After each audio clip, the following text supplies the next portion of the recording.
So last week we started sort of this little mini sermon series, and I asked the question of, what are you looking for in a church? What are you looking for in a church? And that very much answers this question of what should church be like? And the way I defined it, just as a working definition, if we could put that up, is what is church? Church is a gathering of redeemed people who are reconciled to God, reconciled to each other, and who all play a role in how this project goes. And my intent was really to take our eyes off this sort of consumeristic filter of what does church do for me, how does church make me feel, and take the filter off what is church, but who is church? And instead, maybe as we wrestle with that question, we start to pray instead about what the church could be like. Instead of praying about that, we would pray about the people.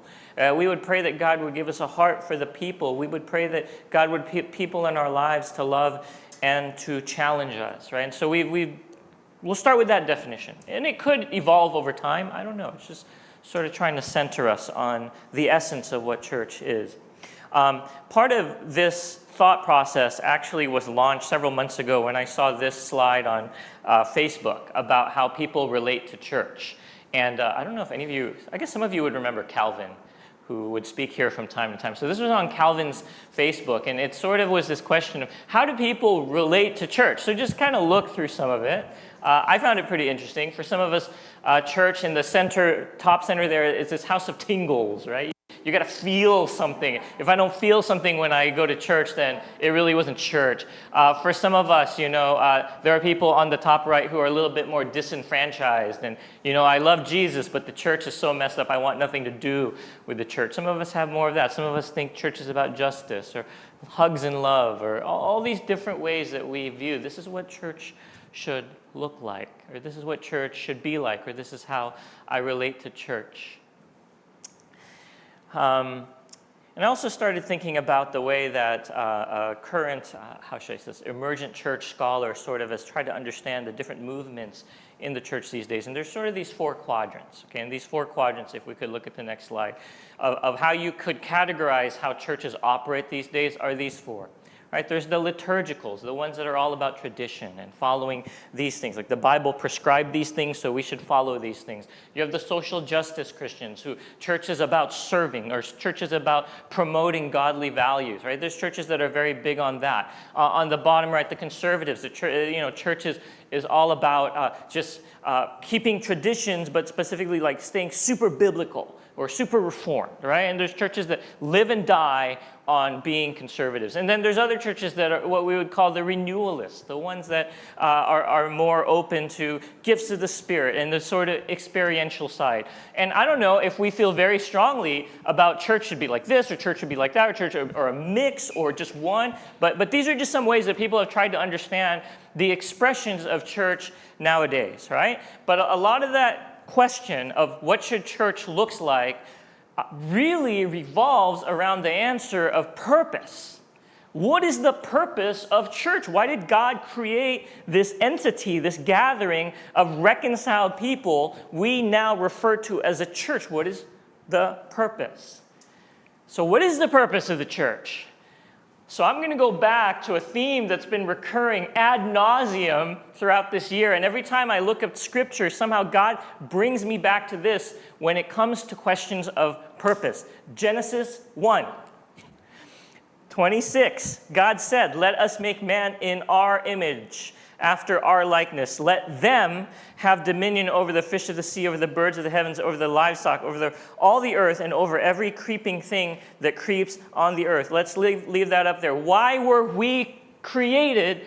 We were created to be God's image. So what God did is he created a community of humans, them, man and woman, plural, them, a community of humans to be his image, to represent who he is to the rest of creation, to mirror and to resemble who God is and what he's like to the rest of creation. And I know I've said this several times this past year, but for me, this has been a really good question to ask, that at the end of the day, I ask myself, did I image God in my day?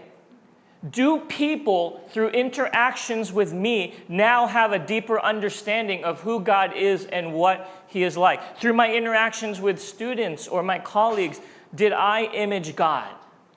Or when faced with a choice of reacting this way or reacting this way, I can pause now and think, am I going to live out my purpose of displaying who God is to the world if I choose choice A and if I choose choice B? And it really helps clarify, as simple as it is, decisions I make, actions I have, dispositions of the mind I have is, am I fulfilling this purpose to be an image of God, to reflect him to the world? That's the purpose of humanity in creation. And God then used, after the fall, Israel to do the same thing. That's why in Leviticus chapter 19, here's what it says. Speak to all the congregation of the people of Israel. Say to them, you shall be holy, for I, the Lord your God, am holy. What is it saying? You shall be like me in the way that you live. Because I am set apart, you shall be set apart. Because I want you, I've called you to image and show the world what I'm like. And the way that Israel primarily did that was what? Through the law. The way that the law was set up by God is it made them very different from all the nations around them to sort of be this beacon where people would say, there's something different about that group of people. They're reflecting something else. They're reflecting God. It's the same for the church. Romans 8:29. For those who he foreknew, he also predestined to be conformed to the what? Image. Why did God call us?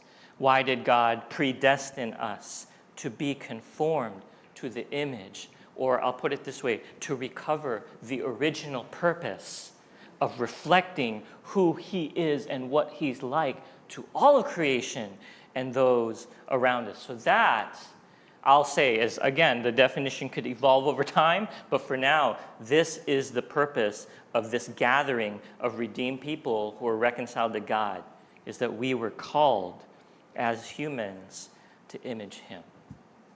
And I'll just look at two ways that that sort of happens. So I'll put it this way. We are to image God in the context of community, and we are to image God as a community. We are to image God in the context of community, and we are to image God as a community. Look at Galatians chapter 5, verse 22. But the fruit of the Spirit is love, joy, peace, patience, kindness, goodness, faithfulness, gentleness, self-control. Against such things there is no law. And those who belong to Christ Jesus have crucified the flesh with its passions and desires. I want us to remember that the letters were not written to individuals. When we read it for quiet time, we think, oh, God's speaking to me. No, he's writing to the church first and foremost, right? But I want us to see that many of these manifestations of God's Spirit in us cannot be exercised in isolation. Think about that. If I'm by myself, I cannot really show love. If I'm by myself, I can't really show kindness. If I'm by myself, I really can't show gentleness. So these expressions of the Spirit of God in us that we're meant to image and reflect to the world cannot be done in isolation. They're to be done in community. So first and foremost, what is this gathering? This gathering is little images of God imaging God to each other, showing to each other love. So we image God in the context of community by loving people in this community, by being patient with people in this community. If we want to fulfill the purpose of church, we do this with each other. We image God, who God is, to each other. Look at Acts chapter 4, right? There was not a needy person among them, for as many as were owners of lands or houses sold them and brought proceeds of what was sold and laid it at the apostles' feet, and it was distributed to each as any had need, right? This was this church, this gathering that showed kindness and generosity to each other out of the goodness of their heart. If I was to look back at my journey it was this exact idea that really drew me to church. This idea that there was this group of people imaging God, loving each other, being kind to each other in a way that I really didn't see anywhere else. So you have to understand, I grew up in Southern California. One of the big things is school rivalries, right? Schools hated each other. In elementary school, I remember every time in a certain time of year, my elementary school and this other elementary school, kids would meet at the park and just fight. I don't know why, right? That was just a thing. Right now, it's like, doesn't make sense. But then my friend brought me to church, and church was this collection of people that didn't go to the same school. And what did I see them do? Not have rivalry, but love each other. That confused me. And I was like, wait, this person goes to my school, this person goes to this other school. They're praying for each other. That's different. There's something here, right? Wait, why is this person offering to give me a ride home? They live far out of the way. I barely know them, but they serve me by giving me a ride home. That was crazy. Or what we would do is, there are a few of our kids in the youth group that ended up in jail due to shoplifting. I didn't know them. Half of us didn't know them. Actually, it wasn't shoplifting. It was break-in burglary. And so they're in jail. And so what we would do is once a month, we would fast for the whole day for them, and then come together and pray. We called it fast fellowship. So we would fast the whole day, and we would pray for hours, and then break bread together. And I was like, we don't even know these people, but yet we're pouring out our lives. We're loving them. They can't even feel our love, right? Because they're separated from us.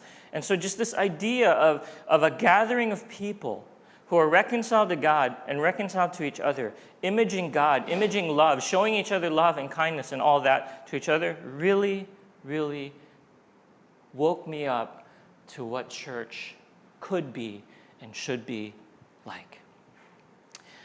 You know what actually stresses me out on Sundays? I'll tell you just a little bit into my mind. What stresses me out is that the sermon goes too long, because if the sermon goes too long, we have no time for the connection, right? Which I know, like for me, it's really awkward because I'm socially pretty inept. But I stress out like, oh my gosh, the sermon's too long. We only have 10 or 15 minutes to connect with one another, to love each other, to share and pray with each other. That stresses me out because I'll tell you why. Like the music and this is part of church, right? The gathering and teaching. But to be the church, it's those 20 minutes we spend sharing lives and discussing. Honestly, you would not have convinced me of that many years ago, where I was like, why are we doing this? This is so awkward. I don't want to talk to this stranger. But this is great as part of what church is, but to be the church is that. When we pray, when we love, when we connect. Okay, so with that in mind, let's end. Just kidding, okay? But I want you to look at something in the fruit of the Spirit. And I alluded to this last week. One of the fruit of the Spirit is patience. Patience. What does that imply? What that implies is that there are people in the community that you will have a difficult time dealing with. Remember I said last week, it's a gathering of redeemed people, but what did I say? But it doesn't mean it's your people. Meaning, it doesn't mean it's people you get along with. It doesn't mean it's people that you click with. It's just people that God brought into your community and into your life. The fact that patience is one of the fruit implies that there are going to be people in the community that are hard to be patient with. Think about this. Back in those days, every community had one church. No choice. You were stuck, right? Nowadays, I don't like the people. I go to the church down the street.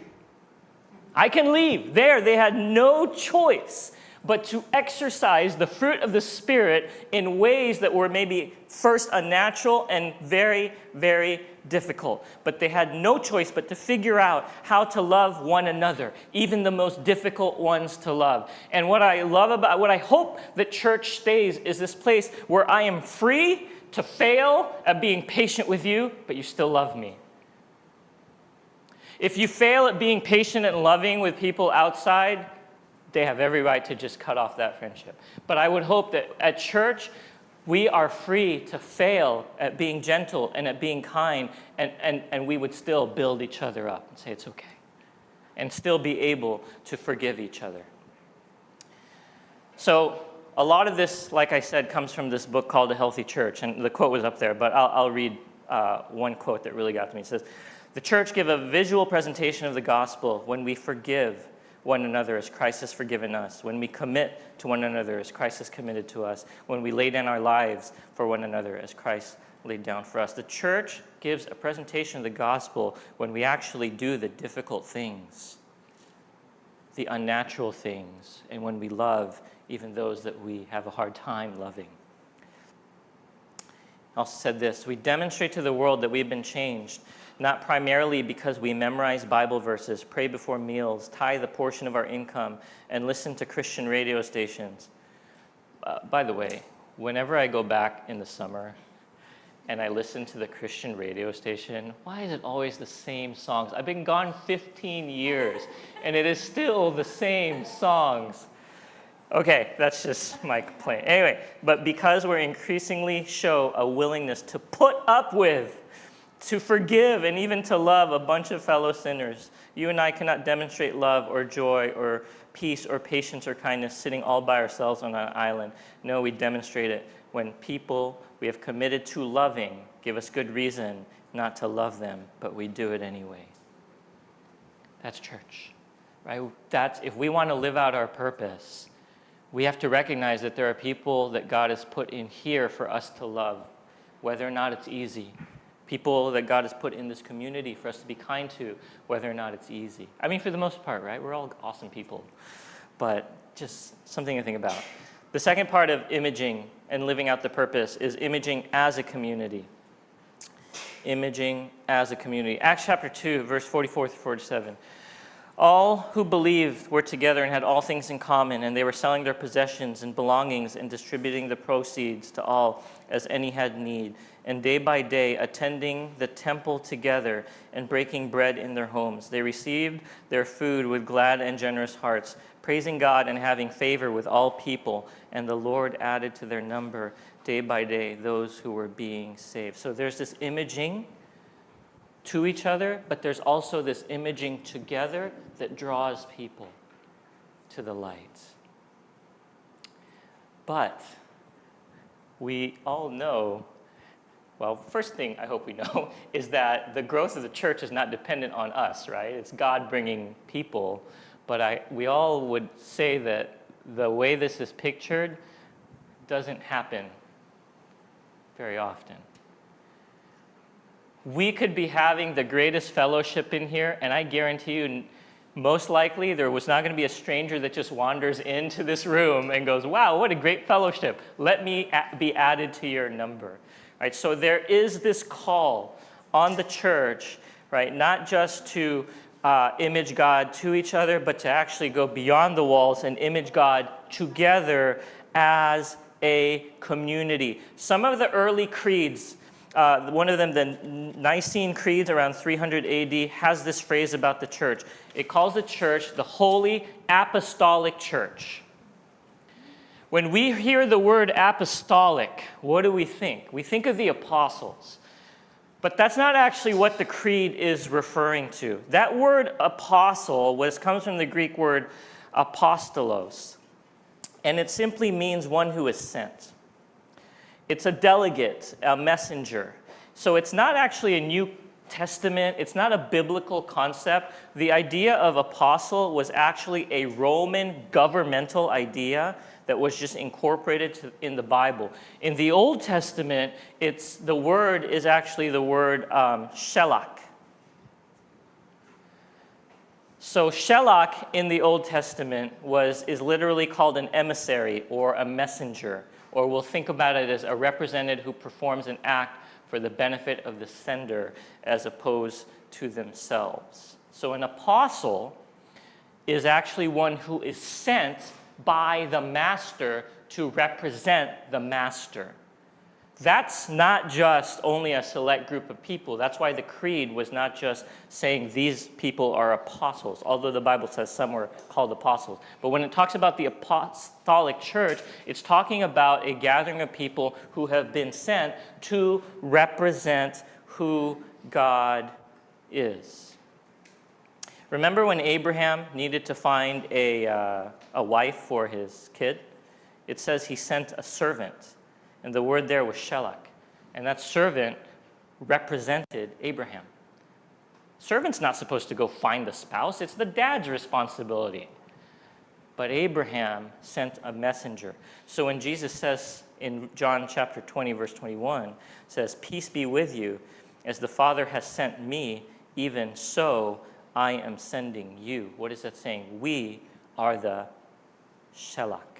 We are the emissaries. We are the representatives that are meant as a community together to go out and image God to the world beyond these walls. I think about my kids' summer, and it was really neat how God sort of put it together. So after we got back from vacation right away, my son got to go to a VBS that was ran by people from overseas who gave up their summer to come outside of their church and image God to a bunch of these bratty, ungrateful little kids. I don't know if all of them were church kids or Christians, but they took the time to be the image, to be sent, to be the emissaries, to be the apostles, to be sent out to represent God and image God to these kids. And then what did he get to do right after? Then we sent him up to Nantou, where it flooded, and they probably could have died because of the rains, to be that emissary, to bless the kids up there. That was so beautiful, right? He got to experience what it's like when God's people leave their space, come into another space to image God to him, and then he got to be the image of God to these other kids in Taiwan, leaving his space, his comfort zone, to be a blessing and to show God's love to those around. That's how the multiplication works, right? And I think we as a church have been very fortunate. We got to go on a mission trip this summer. Who would have thought? We got to send Zoe off on missions a couple years ago, right? Who would have thought? And I just pray that we would know that part of our purpose is to continue finding these ways to image God together, not just as Zoe, right? Not just not just one person, but together as a community, we get to image God beyond these walls. And then we will be living out the purpose of what it looks like to be God's church. So let me go back to the question, right? What's the purpose of church? What's church supposed to look like? Are we supposed to be liturgical? Are we supposed to be all about social justice? Are we all supposed to be about just good theology? Are we supposed to be about experiencing the Spirit? Maybe, I don't know, right? But as we wrestle with that and make those choices, let's come back to the original intent of who we were supposed to be. And who we are supposed to be is to image and represent God through our lives, empowered by the Spirit.